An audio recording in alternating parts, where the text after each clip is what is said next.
Hello, good afternoon and welcome to Agenda. Today is exactly a week when the police officer was shot dead in line of duty at the Kwabenya police station. Our condolences go to the family. The unfortunate demise of the officer is actually a representation of the challenges that confront the security agencies, particularly the police service. So can we say conclusively that the police service is the hardest hit in terms of institutional operational challenges?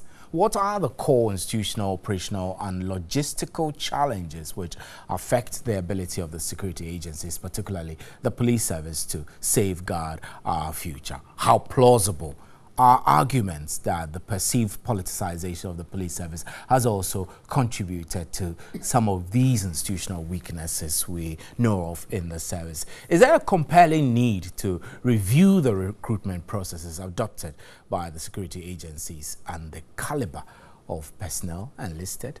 Would a merit-based approach to appointing the Inspector General, for example, be a step in the right direction? What ought to be done to improve policing-civilian relations? We'll be discussing these and many more other security-related issues today on Agenda. Adam Bona, security analyst, is here with us as my guest. And then we have Major Retired Daniel Soa Ablo Kwaku, who is a former chairman of the Public Interest and Accountability Committee, PIAC, is also here with us. Nanaya Kwada is Executive Director of the Bureau of Public Safety, also here with us.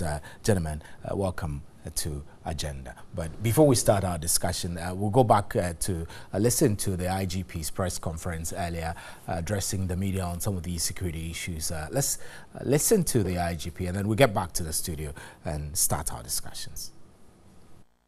We are behind our men. I mean, we assure and reassure them that things that have happened is not going to break our resolve to protect the people of this country.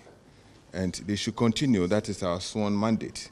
And we continue to protect life and property and maintain law and order in this country. Right, so that's the IGP. Very short there. We wanted to use that to foreground our discussion. Mr. Nanaya Akoda, I would like to start with you, honestly. Should we be reassured by the IGP's assurances? I mean, you recall that during the press conference, he made clear assurances that we're safe, calling for the members of the public to volunteer information and not for anyone to panic and all of that. Are you reassured by these assurances from him? Well, first of all, thank you and good afternoon to your viewers. I think it's just a week since the officer fell down, Emmanuel Ashilevi, you know, may his soul rest in peace. I understand they are having a 1 week at the police station with his family. May his soul rest in peace. As to whether we should be assured by the words of the IGP, it's a yes and no. You know, to the extent that they have demonstrated some commitment in, you know, getting some of these escapees back into the police fold, including the assailants, the attackers, I think we should be rest assured. But we cannot go to sleep because just arresting some of these assailants or attackers, or even arresting all of them, should not be enough. We will need the IGP and his commanders to put in more to save the public. So as far as assurance is concerned, in the immediate term, yes, but in the medium to long term, there's a lot that the police administration will have to catch up with. So what do they have to catch up so that you will feel reassured? I'm asking you these questions from the standpoint of somebody who is very interested in public safety. What do you want to see in place before you are assured that the public is safe enough and the police service mandated to protect us are doing enough? Well, I think reform is one key thing that probably is going to you know, resonate among the panelists this afternoon. But that said, we at the Bureau in 2013 conducted a survey on the National Visibility Policing Initiative then under IG Mohammed Al Hassan. we made some recommendations to the Ghana Police Service. Our follow-up indicates that some of them have been implemented, but some key recommendations that were made still are lying on the shelves we are not seeing it being implemented. That is, back then we advised that the visibility policing initiative or program now should be extended deep into the communities. They should extend it from the byways and the highways and the, if you like, the junctions deep into the communities. By that, we believe that when that is done, we are going to not only stem down the incidence of crime, but we're also going to let people go about their legitimate business more confidently, feeling much safer. So some of those reforms that probably will be mentioned by my co-panelists here, a lot of them are very low-hanging fruits that we do not need Mr. Government to, dole out millions of Ghana cedis to carry out those reforms.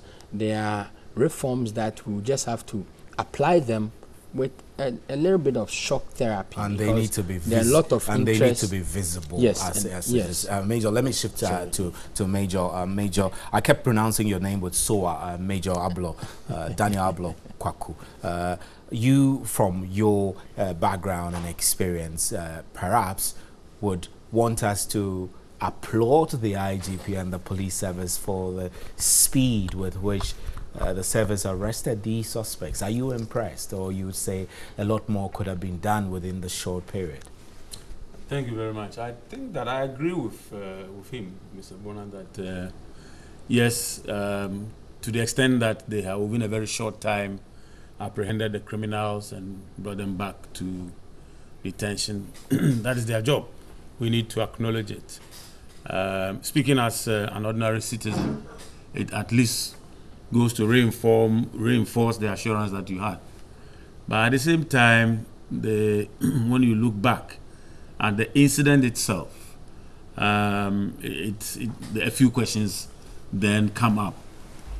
If criminals can be so bold as to attack the people who are charged with the responsibility of keeping us safe, if they can go to that length and do what they did, then what happens to you if you are in your home? So one needs to ask a few questions.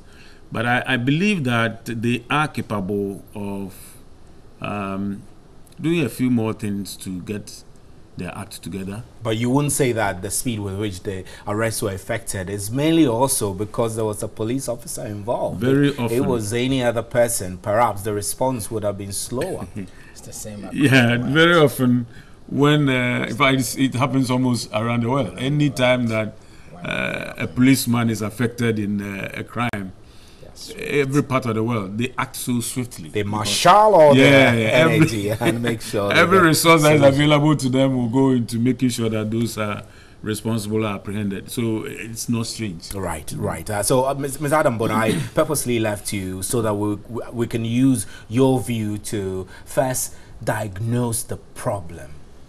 What is really the problem with the security agencies in this country? I'm not even only singling out the police service. The police service, we know they have challenges, but overall, what are the challenges affecting all the security agencies in this country? Thank you very much, and then good afternoon to your cherished viewers. You can see I'm in black. I have been, I've had quite a packed day. I had to be at the chief director of the Ministry of the Interior. The husband passed away, and so the church service was held this morning, and then from here I'll be going with a team to visit the family of the Ashilers. Yes, I'll be doing that. And on behalf of the companies we run, Cars Group and Security Warehouse, we are going to be doing a token cash donation to the family, probably to reduce the pressure and to lessen. And let me also use this opportunity to those who can go in there, just like we did for Major Mama. I think this is not one of the very ordinary incidents that would happen. It happened where a policeman is supposed to feel so secure. Safe. I mean, where else can a policeman feel secure than his own backyard? Than his own workspace. Yes, and so if the place was taken over momentarily and he died out of it, I think we should give it the same, weight as probably the military, Major Mama, who was lynched. Yes, and so I will be going there, and I'm urging Ghanaians to, let's rally around the police, because this is a time we need to rally around them. Yes, coming back to the problems we have with security and safety in this country, I would say you would put it at the doorstep of the policy maker, the politician, the rhetorics. It didn't start today. It didn't start today. And I'm saying this because we have energy levy, we have road levy, we have education levy, we have all the levies. But you see, we don't have anything like security and safety levy. And so then what then happens is that you have the politician then begins to shortchange the rest of us. When how do we call it? They make budgetary allocation. Budgets are done, and it doesn't mean that when they say we are allocating you, 100 million, you are going to have all the 100 million given to you. And so most often than not, when there are crises in other sectors, they take that money and put it into, what do you call it, the other sectors. And so if you look at the fire service, for instance, their human strength, it's less than 7,000. Just count them. If you take the Ghana police now, the numbers are going up this year, but it is the same thing. And so until such a time that as a people, we realize that the next to life is security. It's one thing I keep telling people. You see, next to life is security. You see that police officer, the police officer who we are talking about today, because of inadequate security within some of our police stations, or most of our police stations, his life has been wasted. Mm-hmm. And so you can trace this biblically. God in his own wisdom didn't just create humans. He created humans, Adam and Eve, and put them in the Garden of Eden. And they didn't say he created them and put them on the Sahara Desert. He put them in the Garden of Eden. What it means is that he realized they would need oxygen to breathe, isn't it? How do you get oxygen? I'm sure you know, and our viewers know. And so he did this in his own wisdom. But it is up to us to redefine that aspect of security and say that next to life is security. Mm-hmm. Mr. Bona, you're going into the diagnosis of the problem. I wanted you to outline what you feel are the challenges facing the police service. So we'll move on the discussion. The challenges facing the police service, thank you. The challenges facing the police service largely has to do with resources. Simple resources. What about logistics? I mean, resources. I mean, it's personnel. Everything. The big umbrella of resources. Everything. It has to do with resources. They don't have resources. Are you aware that the reason why we've had a worsened security situation somehow in 2017 had to do with we had very little going into the police service? Are you aware that 2016 election, the Ghana police, the patrol team, the people who were in charge of protecting the ballot boxes, not a single city was put into the Ghana police service? And so I would trace it down to the reason of resources. And you can then break down resources to mean because they don't have resources, personnel are ill-trained. If you trace it to CID, at the moment, we keep complaining, police, this. I would say that, listen, only 20% of CID officers are certified CID officers who you can say, authenticate, and say these guys are trained to investigate serious crimes. The rest of them are just trainee officers, but unfortunately the resources are not there. How many of them even go for refresher training? How many of them? Some of these officers finish training school 6 months, 9 months. They come back. The only time they might have shot a gun would have been at a training school. I am aware that those days in the various police stations, once a while they will do sporadic shooting to test their guns. And I've said it again, I mean, would they have less guns? Right. I mean, and so it has to be traced to, once we can resource them, then I think as a people, you and I will feel secured to live in this country. But until we see the need to put in resources. And we're really doing nothing. We're just going around the same circle. We until you say, let's have a policy framework and say, we are going to probably say, if it's VAT, something, we are going to tax 0. something percent, and that amount of money is put into security and safety. Until that time, then we cannot complain. Right, we'll come back and continue with the solutions and all. But let me come to you, Anania Akoda, and move to the Presidential Commission in the Police Service, the Archer Commission report of 1996. The summary of it was simple. It says that the present conditions of the police service, the white paper, are deplorable. It is woefully undermanned, ill-trained, ill-equipped. Its motivation, morale low, same things that Mr. Bona is raising. And some of the recommendations in the white paper include a review of police guidelines and qualifications for enlistment. I mean, this is just one of it. Do you think this is where we need to begin in order to restore public confidence in the service? Well, that's a difficult one, but I'll tell you what, the Ghana Police Service was established under the 1992 Constitution, I mean, Article 190. That's in chapter 14, where it was listed as a public service. In the following chapter, which is chapter 15, out of all the public services institutions that were listed, the Constitution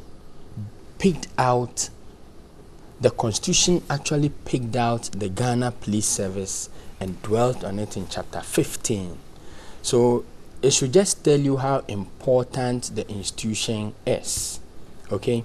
Now, as to, we all agree that the police service needs a reform, but as to where we begin the reform is what probably we are knocking our heads. But since 1996, the Archer Commission report and the subsequent white paper issued by the government, if you look at the recommendations that were, outlined in the Archer report, if today we should take an officer or a technocrat, I don't know how to describe whoever, to sit by and do a checklist, see what we have done from 1996 to now, it will blow your mind. Close to nothing. So what we lack is political leadership and the police leadership itself.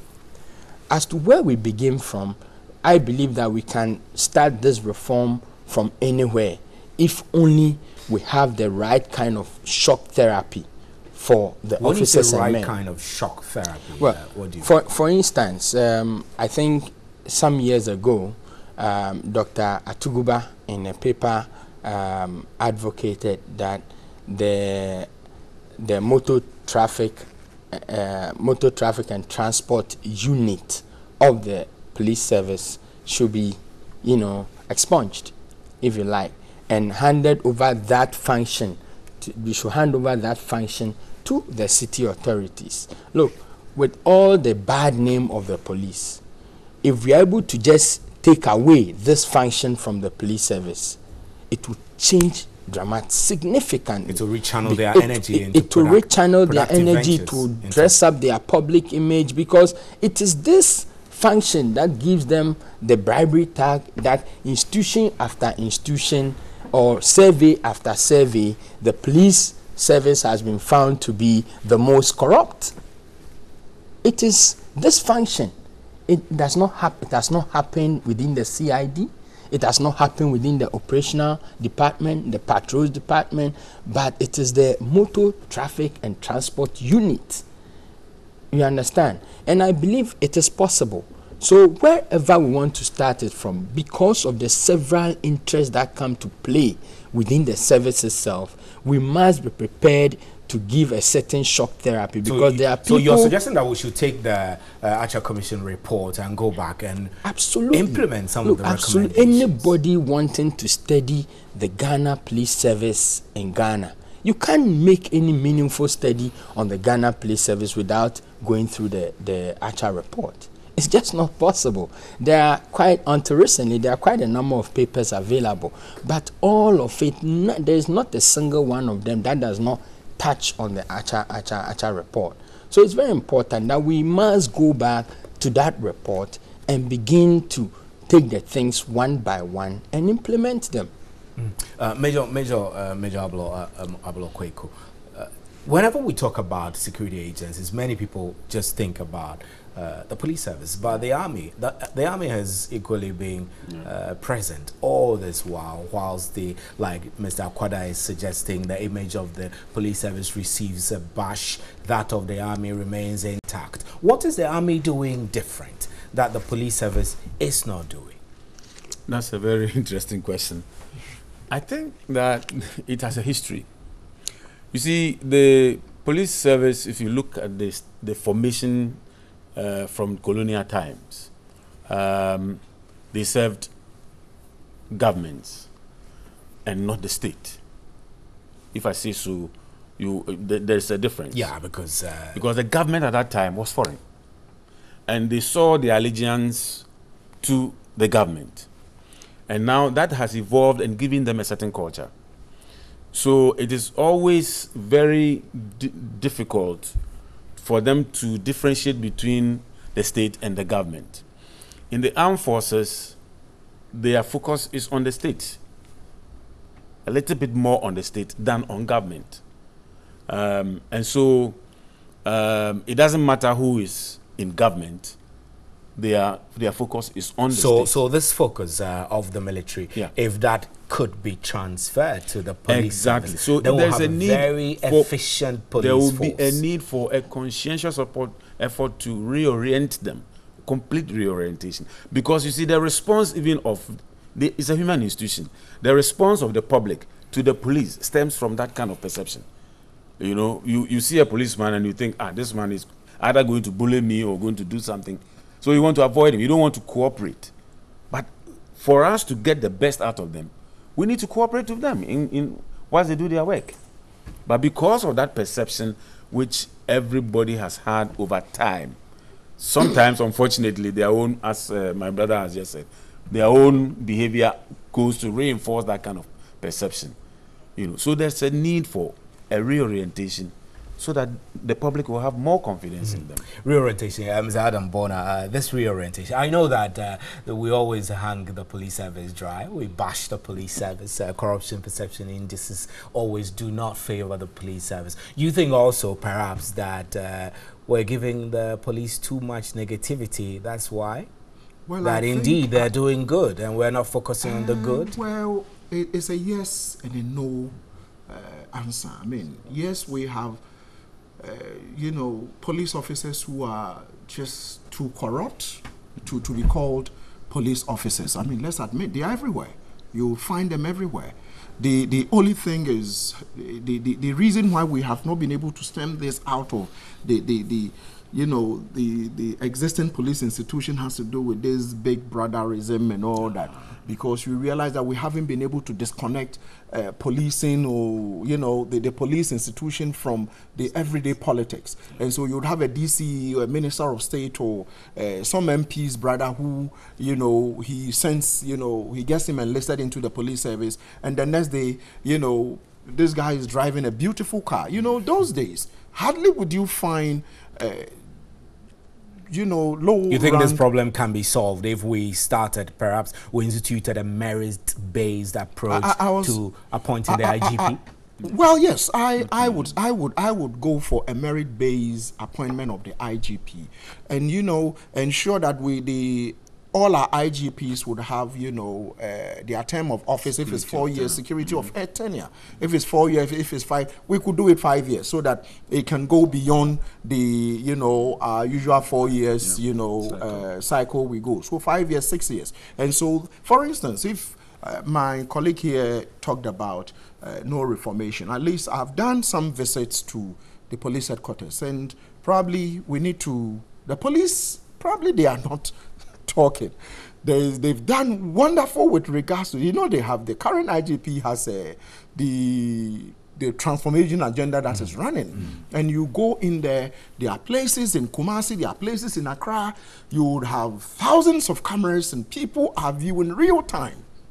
Okay, now I know, I mean, I wish they were here to say it themselves. They have all these radios that helps them to communicate. But then it comes back to the fact that we still have a lot of miscreants within the police service, and that is making the work of policing very difficult. A police officer stops you, he says, I mean, he was talking about, what do you call it, the MTTD. I mean, listen, I won't go for sponging the MTTD from, what do you call it, the Ghana Police, the work of the MTTD and giving it to the what do you call them? But that was indeed part of the recommendations of no, the actual commission report, I don't where think, they wanted MMDC to play a greater role in some of the... over time, other countries have proven to us that policing can be very, very, very beneficial. Other countries have proven. Okay, this country, we live in absolute chaos, or is chaotic. We all break laws every now and then. And if you live in a country that is like ours, where people break the law and they never get punished, then you never benefit from policing. So what you say? You're saying that at the heart of this problem is society's indiscipline also? No, what I'm trying to say is that the fine system and the penalty system is too harsh. A police officer would arrest you, and he's going to tell you that you either give me 2 Ghana cedis, 5 Ghana cedis, or I'm going to process you for court. And when you go to Whereas court, in other countries like Britain, which I've lived in, I've worked in there, and I know how it works, you are caught and you are issued with an instant ticket. You've got to pay £45, £55, £85. Do you understand me? A ticket of $80 for parking the opposite direction on the street in New York. I was surprised. I mean, those days quite young. There were days I could get 8 speeding tickets a day. 8 speeding tickets. You go on the A3 and you are flying, and the next day you have, you know, and if you don't pay, they would send you to court and get a warrant for your arrest. The next time they get you, you are going straight to jail. And so what I'm trying to say is that if we want to get the police service to work, let's give them some amount of independence. Let's tell them, for instance, are you aware that most of the police officers you see in front of banks, this money goes to the consolidated fund and it doesn't come back to the police? It's something people don't know. And so you see, I always say you have a policeman sitting in front of a bank instead of patrolling on my road. And then the money goes to central government, and central government takes the money to probably pay for Bola. Do you understand what I'm trying to say? And so what I'm trying to say is that as a people, we've got to probably look at, I mean, the current IG, I think is doing some work. And if the powers that be could say, okay, police, we want to give you $1 billion US. Are you aware, Britain, the monies from fines alone in Britain is almost £1 billion a year from people breaking the law. I'm sure if they bring it here, the police will make $2 billion a year, because all of us here, I'm sure you went through red light when you were coming here today. You might have. No, okay, you didn't. You understand me? Right. I mistakenly went through red light. I didn't realize before I could say Jack, I just slipped through, and it happens to all of us. I mean, no wahala. You've gone through red light, and so there's a camera. No problem. You pay, 85. But when you say I should pay 1,500, the police officer will extort 50 Ghana cedis from me, or else will take me to court. And so it is the way, and our policing, the Queen's Regimental Force. Ms. Adam Bona, we need to take a break. We'll return. You may be aware that in Ghana, the number of civilian to police ratio is 1:848 against the UN recommended of 1 to 500. So is the solution by recruiting more personnel or changing the curriculum of training? We have all these discussions coming on the board on agenda. Please stay with us. We'll be right back.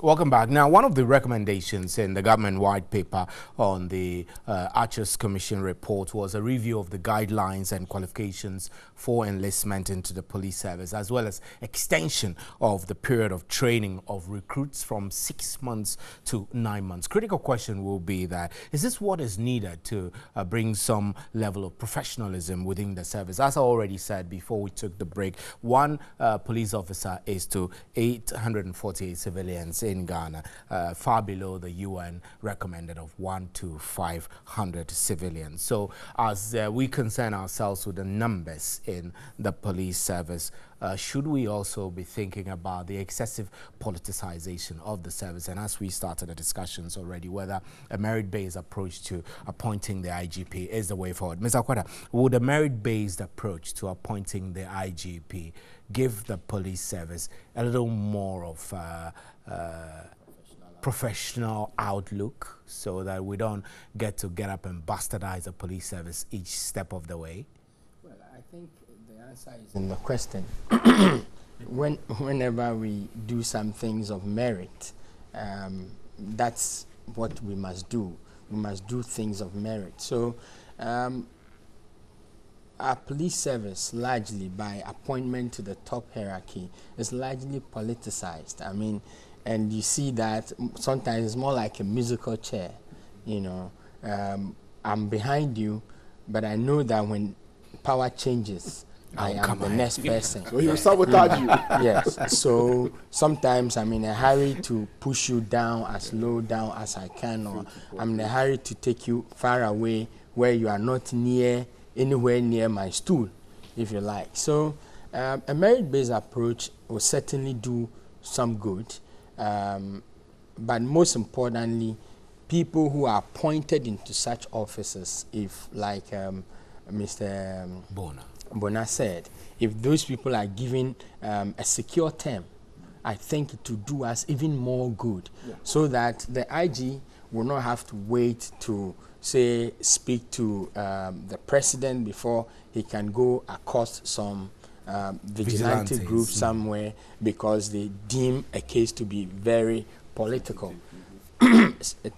Security of tenure will ensure that the IG, when he's rolling out a program, he knows and he's able to structure the program within his tenure. So we don't have one IG coming and starting a very good program, and then midway there's a change in government, then he's dropped, then that program suffers. And we've seen that a lot of times since 93, sorry. We've seen very, very good programs, running, and then with the change in leadership, those programs suffer. And he mentioned that under the current IG, he started a lot of programs, but some of us, we are looking at those programs and we are scared. If you go down today to go and speak to the visibility policing officers, they are having issues that hitherto were being addressed with the speed of lightning.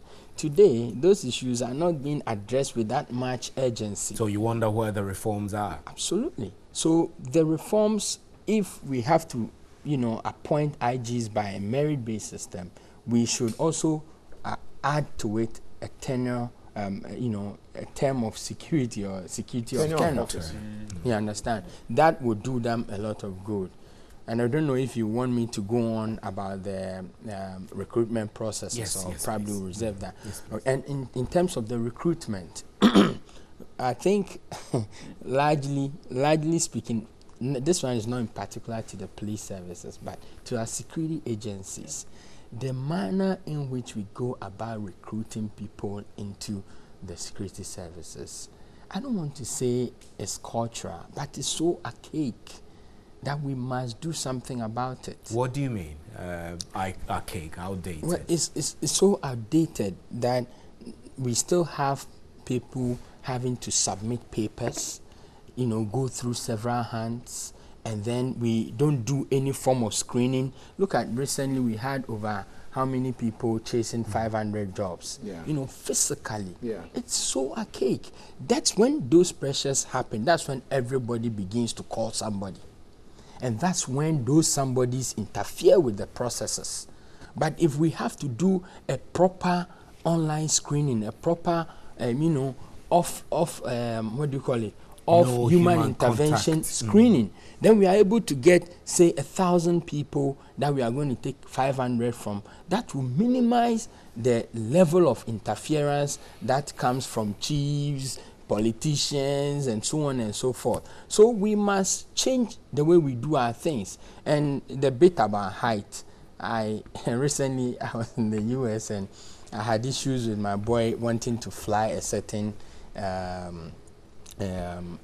machine, or that thing, that roller coaster, because of his height. Yeah. I don't know if the police have such technical reasons for denying short men, into, people who are challenged in women. height, yes, or women into the service. I think they should relook some of these things, because look, I read a funny comment somewhere that in an era where our president is, challenged in height, you cannot say that the commander-in-chief himself is challenged and you don't want to recruit people who are challenged physically, lengthwise challenging to the service. We should begin to look at some of these things. But certainly the way and manner we do our recruitment into the security agencies is something that we must also look at in the reform agenda. Major, I'd like to hear from you also about this recruitment issues. The white paper, I keep referring to the white paper because it's the most current recommendations we've had, which have not been completely implemented. The white paper recommended a review of the method of recruitment and curriculum of training for the police service. Do you think this is what is necessary in order to now begin to get more professional officers in our midst? I think that I couldn't agree with Mr. Korda more. By every standard, human intervention usually tends to make things murky a bit. Murky.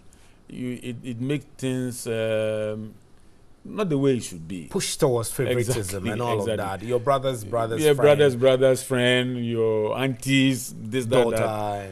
So the more we use, modern technology in at least the first 2 or 3 lines of screening, before we actually even zone in on but of course, part of the problem also is because right now there are so many young people who are looking for jobs. Unemployed. Yeah, and for that reason, maybe somebody who is deep down is not even ready or has the aptitude to serve in any of the security agencies because he's looking for a job. He just threw in an application, to test the waters.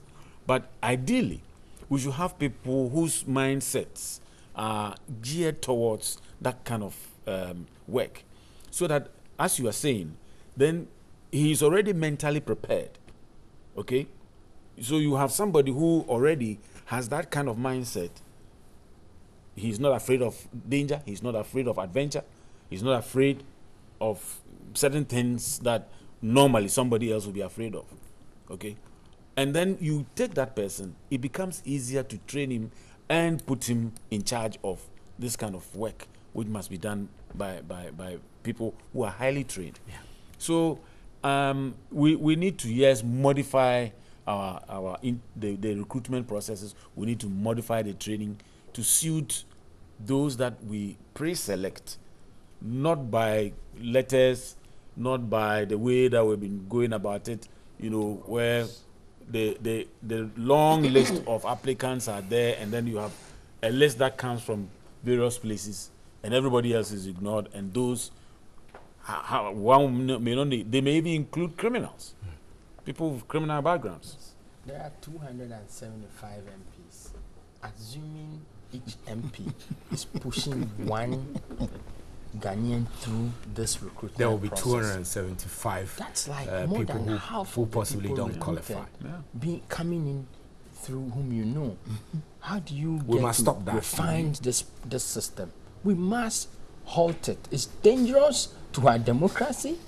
It's probably part of the reason our safety and security in this country is seeing all that we are seeing. All that we are seeing. Mr. Bona, let me use the Kwabenya incident as a basis for us to chart the way forward. What happened in Kwabenya in terms of style, approach, police response to it? What lessons do this provide for the future of public policing in Ghana? I think, yeah, thank you very much and good afternoon to your cherished viewers. If you ask me, I would say somehow ECOWAS, I would want to draw in the group ECOWAS. ECOWAS somehow has failed, member states and probably, citizens, the larger citizens. Why do you say I'm so? I'm saying that because, you see, when you listen to the recount of the story at Kwabenya, you will trace it to the fact that we were told a Nigerian walked to the counter, and that has been confirmed, 1:30 a.m., and purported to have wanted to report, make a complaint. And he had a chat with the counter NCO, the non-commissioned police officer at the counter. But he said he changed his mind, said, I won't do it again, and retreated. And then in less than 20 minutes, the takeover started. And I would say this is, I was in Port Harcourt in December. This is a typical Nigerian-style takeover. And so I would have wished that because of this treaty that allows us to, visit each other's country. Free movement. Free movement, where you can stay in for 90 days. And there are wonderful Nigerians who are doing beautiful, good business in this country. Let's also know there are others who would come in with, a whole lot of criminal intentions. And so I would say that until ECOWAS begins to assist member states like us, we need to put in measures.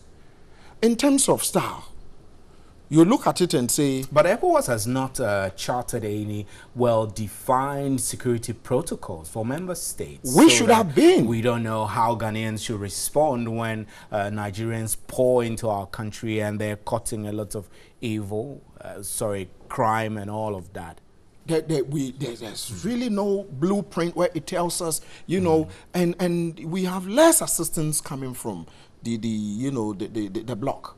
In terms of helping us to fight, security and safety. You can trace it also to even the nomadic herdsmen. We have a good number of these nomadic herdsmen who would walk their animals through the bushes into this territory, and then sometimes come with, fully armed, and they sell these arms. And so going back to the Kwabenya issue, I want to stay with it. Going back to the Kwabenya issue, we are told by the account of, those who were there, that the police response missed them by a minute or so, which if it is confirmed, it means it's good. They missed them by a minute. But the Kwabenya place, I'm sure you follow. It is, that place was not built as a typical, police station. If you look at it, there's some structure that looks dilapidated, and so probably the police didn't also do due diligence, because I know per their service procedures, certain types of suspects are not supposed to be kept in certain stations, and so probably they have to, the IJP's reformation, would have to look at some of these things. So that Mr. Bona, I'll just have to stop here and take a break, and we'll return and we'll wrap up our conversation. This is still Agenda. Please stay with us.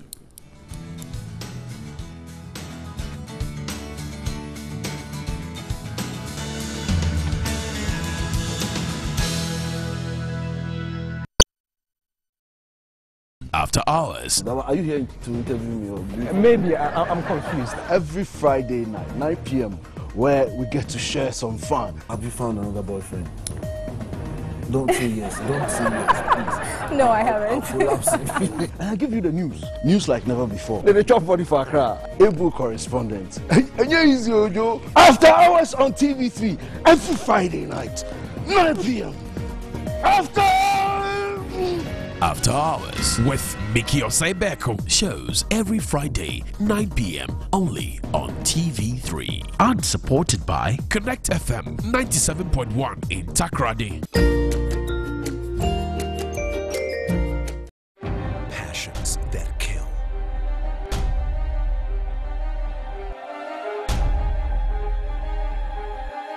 Hurt. Confuse. Tell me why. Tell me why did he do this? Passions you can't fight against. Did you see that, Mom? She's with the man I love. Calm down, honey. All of them have the same color. Where are you going? To find the person responsible for my brother's death. That belongs to your sister's husband. What do you think you're doing? In the past, a forbidding passion marked a family's life. You won't tell anyone. In the present, the seed of that passion will repeat the story. I'm marrying your sister on Saturday. That's if I let it happen. And will bring along some hatred capable of inspiring the desire for revenge, but also a love that will have to face all the passions. Come on, I don't need your questions nor your opinion. My own son! If I couldn't be happy, no one will be. The color of passion. Follow the intrigues, twists, and emotions in the new exciting series, The Color of Passion. Shows every Tuesday to Friday, 6 p.m. right here on TV3. Is brought to you by Melcom, where Ghana shops. And Time Herbal Mixture.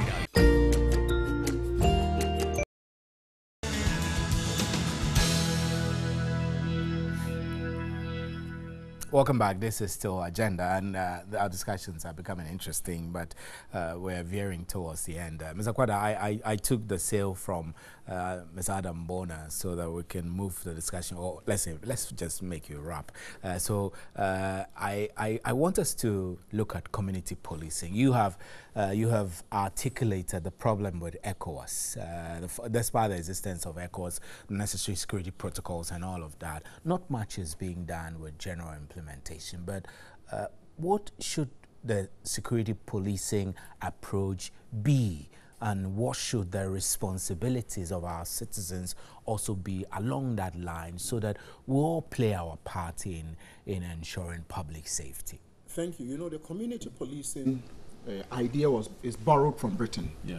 It's borrowed from Britain. The Bobby's approach. Yes, you know, it's less than 20 years ago when, you know, this community policing started, and police officers were given, 6 months contract, and these are people who, you think we should be doing a lot more? I know the current regime is trying to put something like that in place. It is for that reason they've procured, the Ministry of the Interior together with, they've procured about 400 motorbikes. Yes. And I'm saying that if these numbers could go up to 2,000. But is it the right approach? I mean, no, the community police officer was shot dead at La Paz. No. The truth is that these people are supposed to be the front line. They are not, usually with community policing, they are not even supposed to be armed.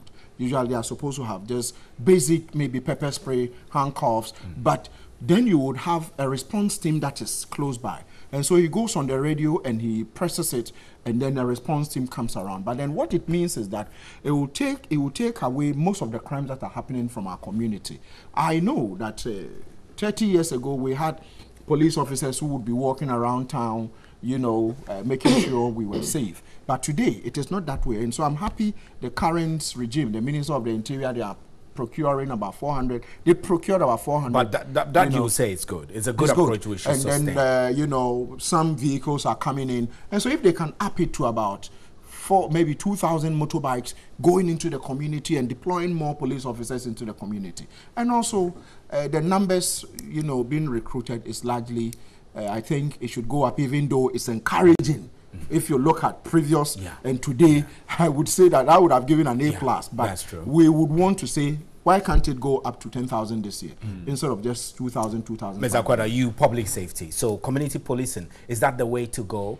Absolutely.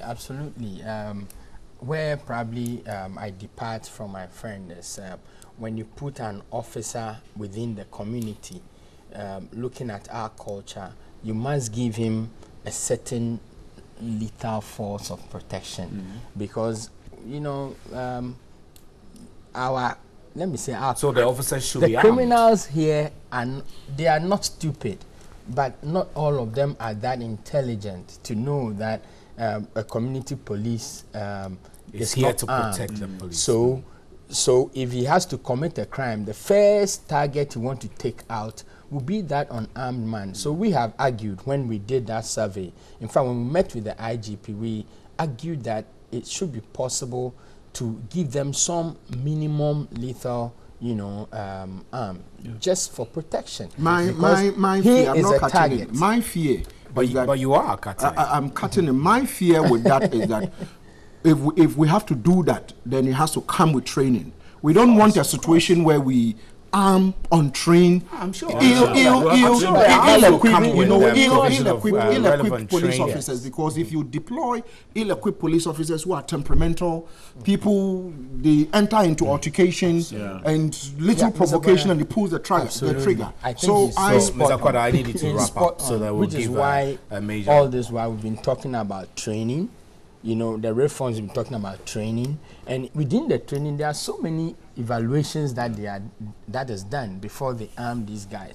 But when you put people as the first line of defense, first responders, you must necessarily give them some minimum force that is lethal, so that they will be able to protect their own person in the line of duty. Right. Major Kwaku, I want to give you the last word. We've discussed quite a number of issues.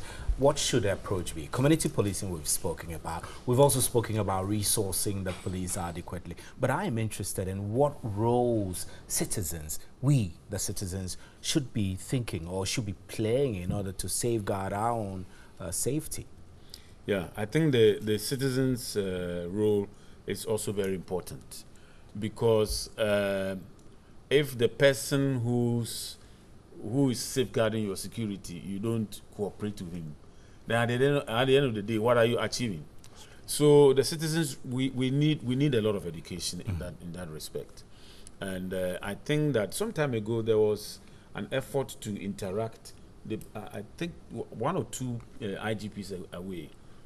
To have a series of engagements with the police. That was the last, the previous IGP. And that built some level of confidence between the police and the citizen. I think it has to continue. It has to continue. What about money?